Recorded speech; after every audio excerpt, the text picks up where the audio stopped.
Bab 1156. Menurut Luke, Harvey adalah orang miskin yang tidak berhak berdiri di samping Mandy. Namun, Mandy gagal memperhatikan ekspresi Luke. Dia bertanya dengan rasa ingin tahu. Tuan Perry, apakah kamu bekerja di sini sekarang? Lukas tersenyum tipis. Merasa sedikit puas diri, dia menjawab. Ya, aku baru saja dipromosikan menjadi manajer umum resor ini. Ini kartuku. Setelah dia selesai berbicara, dia memberi Harvey dan Mandy masing-masing kartu berlapis emas. Mandy mengambil kartu itu dan menatapnya beberapa kali. Dia kemudian berkata dengan sopan. Tuan Perry, kamu melakukannya dengan cukup baik sekarang. Saat itu, kamu adalah yang terbaik di antara semua dosen. Luke terbawa oleh pujian Mandy. Namun, pada titik ini, dia masih berbicara dengan rendah hati. Terus terang, orang-orang seperti kami hanyalah karyawan kelas atas. Gaji tahunan kami bahkan tidak bisa mencapai 1,5 juta, dan itu tidak bisa dibandingkan dengan keluarga besar. Oh, benar. Aku minta maaf, Mandy. Aku lupa. Aku baru saja melihat berita beberapa hari yang lalu, mengatakan bahwa perusahaanmu diserahkan kepada keluarga Yates. Mereka bahkan benar-benar memutuskan semua hubungan denganmu. Mandy. Dulu, di sekolah. Kamu terkenal sebagai seorang wanita dari keluarga yang layak. Kamu adil dan menarik dengan sosok setingkat dewi. Bagaimana kamu bisa diperlakukan seperti ini? Menurutku, itu pasti karena suamimu yang tidak berguna ini. Jika dia paling tidak mampu, dia pasti akan membantu sekarang. Mandy dan Harvey tidak membalas kata-kata Luke. Luke tersenyum dan menoleh ke Harvey. Saudara laki-laki. Sebagai sesama manusia, izinkan aku memberimu beberapa nasihat yang baik. Kamu laki-laki. Tidakkah menurutmu memalukan untuk hidup dari seorang wanita? Sebagai seorang pria, kamu harus memiliki kebanggaan. Kamu harus mengerti ini. Cepat dan ceraikan Mandy. Berhentilah menyia-nyiakan masa depannya yang hebat. Luke meludah dengan pahit, seolah-olah penolakan Harvey untuk meninggalkan Mandy adalah kesalahan besar. Harvey menjawab dengan acuh tak acuh. Kau adalah dosen Luke Perry kan? Memang dosen sangat senang mendidik orang. Jika demikian, Tuan Perry, bisakah kau memberiku nasihat lagi? Jika aku tidak pantas mendapatkan Mandy, lalu siapa yang pantas mendapatkannya? Harvey tampak dingin. Namun, mata Luke menjadi cerah. Menjanjikan. Sepertinya bocah ini mengerti bahwa dia sama sekali tidak mampu. Selama Luke bisa menendang bocah ini pergi, kesempatan besar akan datang kepadanya. Dengan pemikiran itu, Luke segera memanfaatkan kesempatan langka ini. Dia menunjukkan Mandy tatapan sayang dan berkata, Mandy. Bab 1157. Luke tidak lagi peduli dengan Harvey. Dia hanya memperhatikan Mandy. Dia menarik napas dalam-dalam dan berkata, Mandy, aku akan mentransfer semua apartemenku atas namamu setelah kau menikah denganku. Aku tahu kau suka menjalankan bisnis. Aku akan menemukan cara untuk membeli ekuitas untuk resor ini, dan kemudian kau akan menjadi salah satu pemiliknya. Tinggal di rumah mewah, memiliki kesetaraan, dan menikmati hidup setiap hari. Kamu pantas mendapatkan semua itu. Lukas bertekad. Menurutnya, tidak ada wanita yang bisa menolak godaan seperti itu. Bahkan jika itu adalah wanita luar biasa seperti Mandy. Pada saat yang sama, Luke juga berterima kasih kepada keluarga Yates. Seandainya mereka tidak merebut ekuitas Mandy, dia tidak akan pernah memiliki kesempatan untuk bersamanya. Baginya, ini adalah takdir. Dia ditakdirkan untuk bersama Mandy. Saat itu, Harvey, yang selama ini diabaikan, tiba-tiba tersenyum dan berkata, Tuan Perry, apakah resormu sangat berharga? Apakah sehebat itu menjadi pemegang sahamnya? Luke menyeringai dan menjawab, tentu saja, saudaraku. Resor ini dimiliki oleh keluarga Nicewell. Keluarga Nicewell adalah satu-satunya keluarga kelas 1 di Buckwood sekarang. Menjadi pemegang saham berarti kau setara dengan keluarga Nicewell. Bukankah itu status yang tinggi? Luke memasang tampang angkuh. Dia merasa bahwa dua kata Keluarga Naiswell dapat dengan mudah menakuti orang bodoh ini sampai mati. Keluarga Naiswell, sepertinya mereka hebat. Harvey mengangguk dan kemudian menelepon. Halo, apakah ini Master Naiswell? Ini aku, Harvey. Tentang resor di pinggiran kota ini. Harvey melirik Luke dan bertanya. Apa nama resor ini? Luke secara otomatis menjawab. Resor Pesona. Yah, Resor Pesona. Tampaknya cukup bagus. Bisakah Anda memberikannya kepada saya? Luke dan Mandy sama-sama tercengang ketika mendengar apa yang dikatakan Harvey. Segera setelah itu, Luke tertawa terbahak-bahak. Saudaraku, apakah kau terlalu banyak menonton serial TV? Meminta seseorang untuk memberimu resor ini melalui panggilan telepon. Apakah kau tahu nilai resor ini? Puff. Orang ini benar-benar gila. Meminta seseorang untuk memberinya resor. Tidak ada yang akan bermimpi melakukan itu. Penyihir apa kan? Tetap saja, ini terlalu banyak. Jika kau mengatakan akan membeli beberapa saham, kami mungkin masih mempercayaimu. Para pelayan di sekitar juga tertawa. Bagaimanapun, keluarga Naiswell adalah pemilik resor ini. Fakta itu saja adalah sesuatu yang bisa dibanggakan. Bahkan Mandy merasa agak canggung. Dia sadar bahwa Harvey memiliki hubungan yang baik dengan Sane Naiswell. Namun, terlepas dari seberapa baik hubungan itu, meminta keluarga Naiswell untuk memberikan resor kepadanya hanya dengan panggilan telepon. Apakah itu mungkin? Apakah itu realistis? Khawatir Harvey akan bertindak lebih memalukan, Mandy buru-buru menyela. Tuan Perry, kita masih memiliki sesuatu untuk dilakukan. Kita pergi dulu. Setelah itu, dia meraih tangan Harvey dan pergi. Sampai sekarang, Mandy sudah terbiasa dengan perilaku Harvey. Sementara dia kadang-kadang suka bicara besar, dia punya niat baik. Karena itu, dia pikir tidak apa-apa baginya untuk berbicara sedemikian rupa di antara mereka berdua. Namun, dia khawatir Harvey akan diejek jika orang lain mendengarnya. Segera, mereka berdua melarikan diri dan pergi. Luke, yang berdiri di belakang, menambahkan sambil menyeringai. Mandy, simpan kartuku baik-baik. Kamu bisa datang kepadaku untuk apa saja. Aku memiliki keputusan akhir di sini. Aku penguasa tempat ini. Bab 1158. Jejak keanehan melintas di mata Luke setelah sosok Harvey dan Mandy menghilang. Cepat dan periksa di kamar mana mereka menginap, lalu ambilkan aku kartu akses. Manajer Perry, bukankah itu melanggar aturan? Seorang pelayan berbisik. Tamparan. Luke menamparkan pelayan dan mendesis dengan suara rendah. Aturan. Aturan apa? Di tempat ini, akulah aturannya. Pelayan itu menutupi wajahnya dan tidak lagi berani berbicara. Dia dengan cepat pergi untuk mengambil kartu akses dan mengirimkannya. Luke memegang kartu akses dengan wajah puas.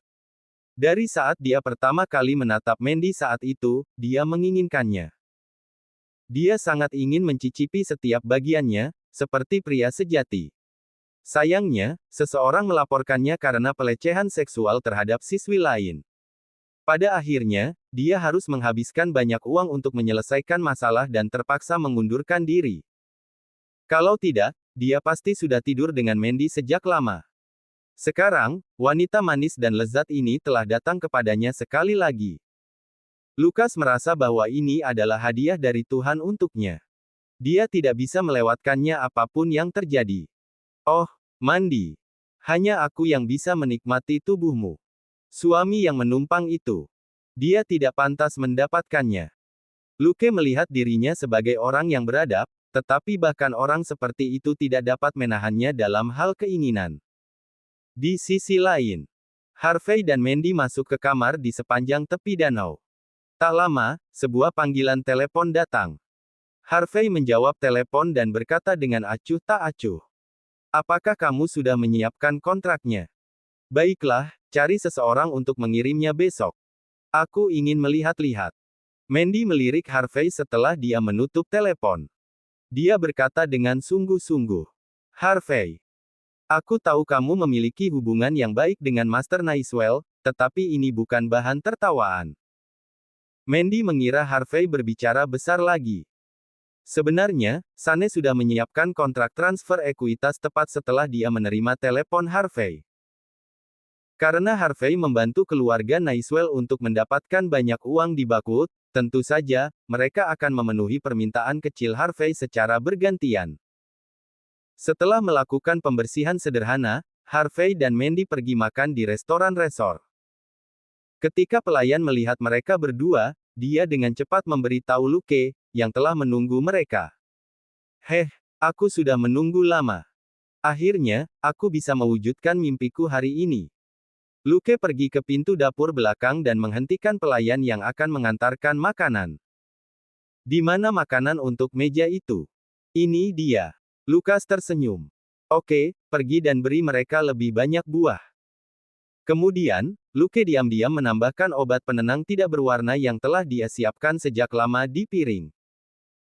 Meskipun telah meninggalkan dunia akademis selama bertahun-tahun, dia masih tidak bisa menahan diri untuk tidak terlibat dalam hobinya bermain-main dengan wanita. Setiap kali dia melihat wanita cantik memasuki resor, dia ingin menikmati tubuh mereka secara gratis. Taktiknya yang umum adalah menyelipkan obat penenang. Banyak wanita akan bangun keesokan harinya tanpa mengetahui fakta bahwa mereka telah diperkosa pada malam sebelumnya. Kemudian, Luke mengikuti pelayan itu ke meja Harvey dan Mandy. Luke menatap Mandy yang cantik dan menelan ludah secara diam-diam. Dia berkata, Mandy, piring buah ini untukmu. Gratis. Juga, ada diskon 10% untuk makanan malam ini. Aku berharap kalian semua bersenang-senang. Mandy tidak curiga. Terima kasih. Bab 1159. Harvey melihat pemandangan ini dengan acuh tak acuh. Pria ini memiliki niat buruk. Setelah Harvey menggigit sayuran dan menelannya, dia langsung mengerti. Piring berisi obat penenang. Untungnya, obat penenang harus yang mudah ditemukan di pasaran. Itu tidak akan membahayakan tubuh dan hanya bantuan tidur ringan. Mengetahui bahwa Mandy tidak beristirahat dengan baik baru-baru ini, Harvey tidak punya rencana untuk mengungkap fakta ini. Jadi, mereka berdua makan seperti biasa.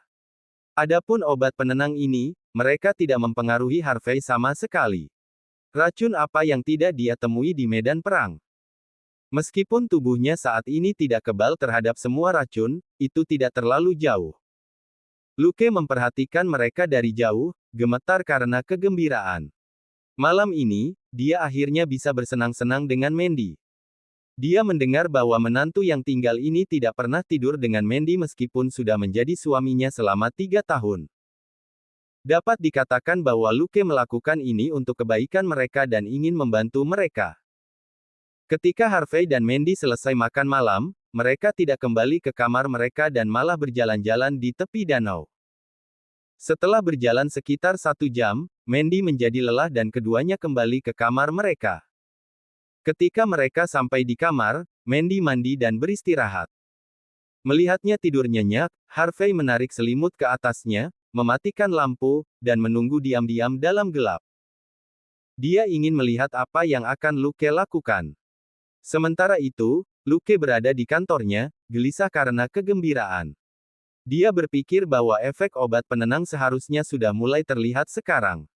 Baru saat itulah dia menyelinap diam-diam ke kamar Harvey.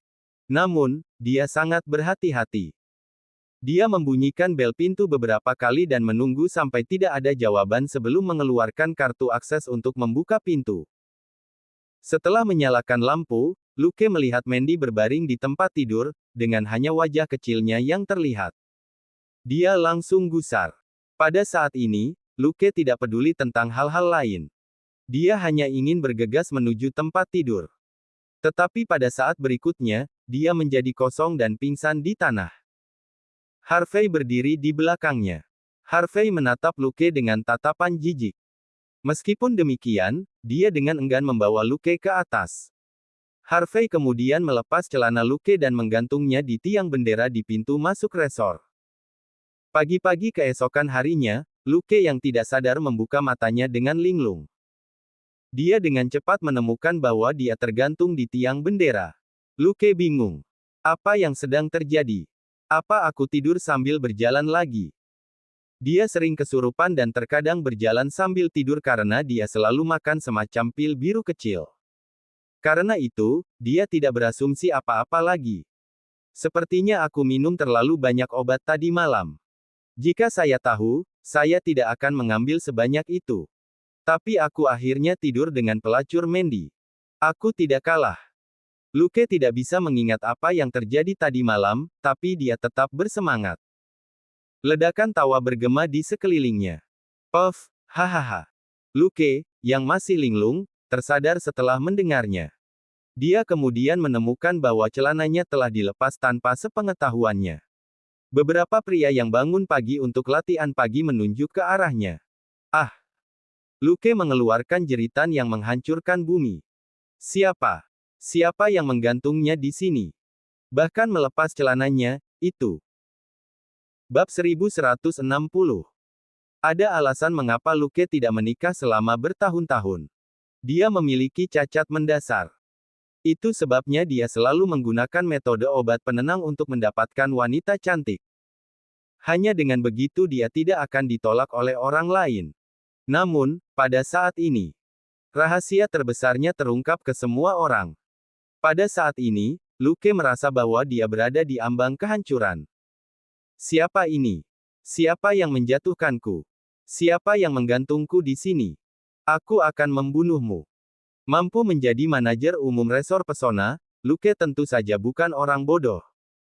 Setelah dia sadar, dia segera mengerti apa yang sedang terjadi. Luke memanggil penjaga keamanan di dekatnya untuk menurunkannya. Dia kemudian meminta mantel untuk menutupi bagian bawah tubuhnya dan kemudian pergi seolah-olah dia sedang terbang.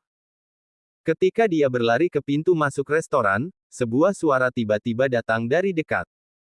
Halo, Tuan Perry. Mengapa Anda membungkus tubuh bagian bawah Anda dengan mantel keamanan? Apakah itu tren mode yang populer tahun ini? Mandy tampak bingung, tidak bisa memahami apa yang dilakukan Luke. Luke otomatis menoleh. Detik berikutnya, seluruh tubuhnya gemetar. Harvey dan Mandy seharusnya turun untuk sarapan, tetapi sekarang, mereka menatapnya. Tuan Perry, Anda adalah manajer umum resor ini. Bagaimana kamu bisa berdandan sedemikian rupa? Apakah kamu keluar di tengah malam untuk melakukan sesuatu yang buruk? Apakah kamu juga, mengapa kamu setengah telanjang? Apakah Anda pergi berenang pagi-pagi sekali? Aku tidak pernah menyangka kamu akan memiliki hobi seperti ini. Sungguh, Anda adalah contoh yang bagus untuk orang lain. Harvey berkata, ekspresi terkejut di wajahnya. Setiap kata yang diucapkan Harvey membuat Luke menggigil. Rasa malu melonjak secara spontan. Luke berharap dia bisa membenturkan kepalanya ke tanah dan mati saat ini juga. Dia tidak ingin hidup lagi. Harvey kemudian menambahkan, Tuan Perry, apa yang kamu sembunyikan di sana? Lukas terguncang. Detik berikutnya, tangannya mengendur dan mantel itu jatuh ke tanah. Harvey dengan cepat menutupi mata Mandy. Jangan lihat, sayang. Kamu akan mendapatkan gaya. Luke hampir memuntahkan seteguk darah. Sekali lagi, dia berharap dia bisa memukul kepalanya dan mati seketika. Selain itu, dia memperhatikan bahwa Mandy sedang berjuang untuk menjaga wajah tetap lurus. Bagaimanapun, Mandy sudah dewasa. Bagaimana mungkin dia tidak mengerti apa-apa? Ekspresinya ini menjelaskan segalanya. Dia ditakdirkan. Dia jatuh ke dalam kehancuran. Dia tidak akan memiliki citra yang baik di depan dewinya lagi di masa depan. Saat mereka pergi, Harvey menutupi mata Mandy dan berkata, Sayang, jangan buka matamu. Itu terlalu kotor. Ledakan. Luke gemetar seluruh. Dia menutupi wajahnya dan melarikan diri. Air mata putus asa jatuh di mana-mana. Luke menggertakkan giginya. Setelah pergi ke kamarnya untuk berganti pakaian, dia bergegas ke ruang pengawasan. Dia memeriksa pengawasan dan gemetar karena marah. Harvey, itu kau, bajingan. Aku harus membunuhmu. Lukas menggertakkan giginya. Ini adalah pria yang telah mempermalukannya.